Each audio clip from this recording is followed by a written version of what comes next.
Chairman, গত সংসদ নির্বাচনে আমরা যারা এই নির্বাচনে অংশগ্রহণ করেছিলাম তারই বেলাপত্র নিয়ে নির্বাচনে অংশগ্রহণ করেছিলেন আমার অত্যন্ত প্রিয় ভাই জনাব আবুল কালাম আজাদ।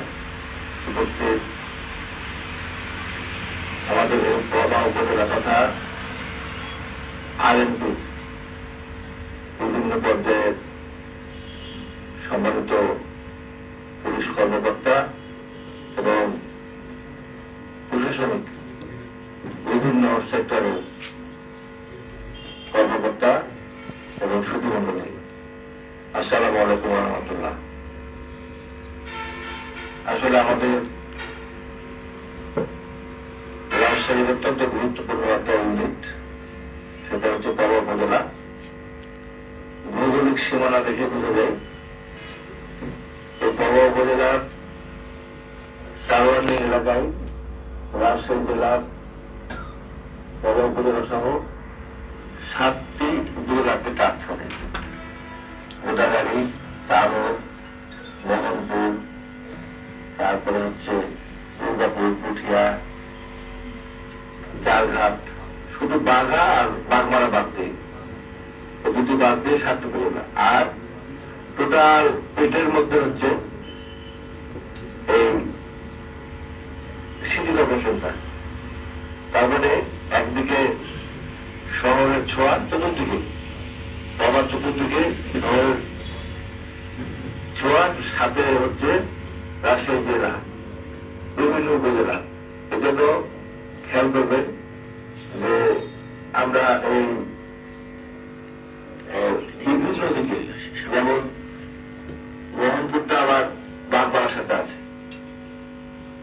পবা মোহনপুর মিলে আমার যেটা অভিজ্ঞতা, আমার ভাই আছে, এখানে আপনার শুধু রাজশাহী জেলা না, আমরা এদিকে নাটোর, এদিকে চাঁপাইনবাবগঞ্জ, এদিকে যে নওগাঁ এবং এই বৃহত্তর রাজশাহীর যে ছোঁয়া, সেটা আমরা পবা উপজেলাতে পাই।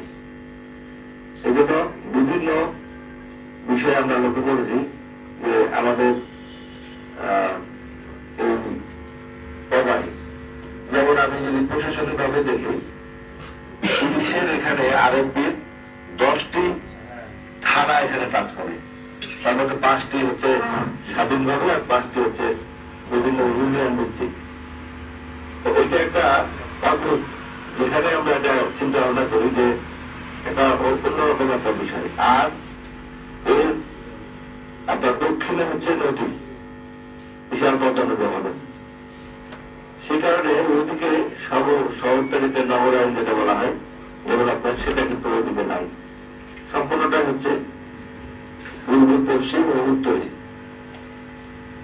সেদিক থেকে এই পবা উপজেলাটা এখন যেহেতু আগের উপশহর বলা যায় বিভিন্ন জনকে হয়ে আছে, এটাও একটা সেরকম একটা ছোঁয়া আছে। এবং আপনারা লক্ষ্য করেছেন যে আমাদের রাজশাহীর যে অ্যাকোমোডেশন, বিশেষ করে আবাসিক, সেইটা পবাতে বিস্তৃত হয়ে গেছে। এই জন্য এটা ভৌগোলিক অত্যন্ত গুরুত্বপূর্ণ। আর এই কারণে আমাদেরকেও সেভাবে একটা মহাপরিকল্পনা নেওয়া প্রয়োজন। আমার মনে হয় যে আমরা কিভাবে এই উপজেলাটাকে আগামী দিনে আমরা শহরের আদলে এবং আমাদের যে নির্ভরতা, বিশেষ করে কৃষি প্রধান বাংলাদেশের অন্যতম একটা উপজেলা পবা উপজেলা। এইখানে যেমন সব ধরনের আবাদ হয়, ধান বলেন, পাট বলেন, বিভিন্ন রবি শস্য বলেন, পাশাপাশি ফল। আমাদের সবচেয়ে ওয়ার্ল্ডের মধ্যে সবচেয়ে বিখ্যাত ফল হচ্ছে পবাতে আমটা, বেশি মিষ্টি সুমিষ্টি। এই শহরের রাই পাড়া থেকে শুরু করে এই জোনটাতে যে আমটা হয়, এটা হচ্ছে পরীক্ষিত। আপনারা যারা আছেন অফিসাররা অনেক জানার কথা, সবচেয়ে বেশি সুস্বাদু ওয়ার্ল্ডের মধ্যে। তো এই যেমন একটা বিষয়। আর একটা সেটা হচ্ছে যে আমাদের যে পারিলার যে মাছ চাষ করে যে অংশ চাষিরা, বিভিন্ন জায়গাতে চাইতে এই মাছটা একটু একটু আলাদা। আপনারা দেখবেন যে ওখানে পুকুর ছাড়া পথ নেই, পথ বলে না, তারা চাই যেটা ইম্পর্টেন্ট বলে। তো এইটাতে কিন্তু ওখানে দাম বেশি। আপনি এই এদিকে যাবেন, এদিকে কম, তো ওইখানে অনেক বেশি। তো ওই জন্য বৈচিত্র্যময় একটা উপজেলা। এই উপজেলাকে আমাদের আগামী দিনে যারা ওন করবে তারা হচ্ছে আমাদের ওই সম্মানিত কর্মকর্তা বন্ধু যারা আছে সকল পর্যায়ে। সেই জন্য তাদেরকে আমি প্রমোট করবো যে এখানে আমাদের মনে হয় যে একটা আমরা যেই জায়গায় হই না কেন, আজকে আমি পার্লামেন্টের মেম্বারের দায়িত্ব নিয়েছি, আগামী দিনে আমার কারাম না হতে পারে, অন্য কেউ আসতে পারে, আগে ছিল তো অনেকে, কিন্তু আমাদের প্রভাব পরিবর্তন পরিবর্তন হবে না, এটা তো থাকবে ইনশাল্লাহ। সেই জন্য যে সমস্ত কর্মকর্তারা আছেন, বিশেষ করে আমাদের মহোদয় আপনার নেতৃত্বে কর্মদক্ষ আমার কাছে যেটা মনে হচ্ছে যারা আছেন কর্মকর্তারা আছেন তাদেরকে নিয়ে আমাদের মনে হয় একটু আলাদাভাবে বসে কর্ম পরিবর্তন তৈরি করা উচিত যে আমরা আগামী দিনে কি করতে পারি। এখন যেহেতু আজকে শনিবার, আজকে আপনাদের অফিস ছুটি ছিল, আপনাদের একটা প্রোগ্রাম আছে, এটি হচ্ছে মহান ভাষা দিবসের হচ্ছে আপনাদের একটা আলোচনা সভা আছে, সেই জন্যই অনেক অফিসারদের আসার কথা। এবং এই সব সুযোগটা আমি নিয়ে আপনাদের কাছে আজকের এই ছুটির দিনে আপনাদের বিরক্তির কারণে হচ্ছে, যেটা আমি আন্তরিকভাবে দুঃখিত। তারপরেও আমি মোটামুটি আসলে সময়টাকে আমরা একটু গুরুত্ব দিয়েছি। উনি আমাকে যখন বলেছেন আমি বলে দিব আপনি যতটা আপনি সম্ভব করেন। তো দেখেন আজকে সেই সুযোগটা আমরা নিয়েছি।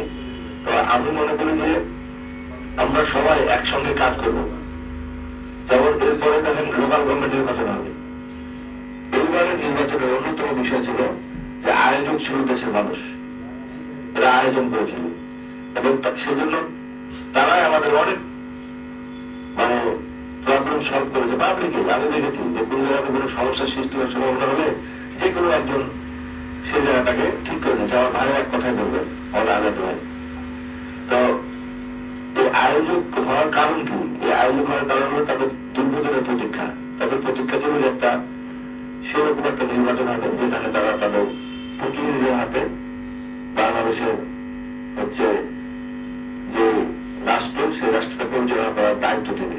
তো আমরা সেইভাবে আসা এবং এখানে এই আয়োজন যেহেতু দেশের জনগণ, এই জন্য সকল শ্রেণী পেশার মানুষই, এই শুধু বিএনপি নয়, জামাত ইসলামী নয়, সমস্ত শ্রেণী পেশার মানুষই এই পরিবেশের জন্য তারা হচ্ছে অংশীদার আছে তাদের। সেই জন্য আমি সবাইকে বলবো যে একটা টিম ওয়ার্ক যেন আমরা করতে পারি। আর আমি পার্সোনালি কাজ করার বেশি পছন্দ করি। আপনারা দয়া করে আমাকে কোনো কাজকর্মের জন্য অনুভব করেন, এটা আমি দেখবেন যে আমি সরকারকে সহায়তা করবো। আর আমাদের সবচেয়ে বড় সমস্যা যেটা সেটা হলো যে আমাদের আগামী প্রজন্মকে আমাদের দেখভাল করতে হবে, তাদের জন্য কিন্তু আমাদের, কারণ তারা, আমরা আগে দেখতাম যে আমাদের ছেলেমেয়েরা মোবাইল নিয়ে থাকতো, আমরা খুব বিরক্ত হতাম, এই এত মোবাইল না, এই করো।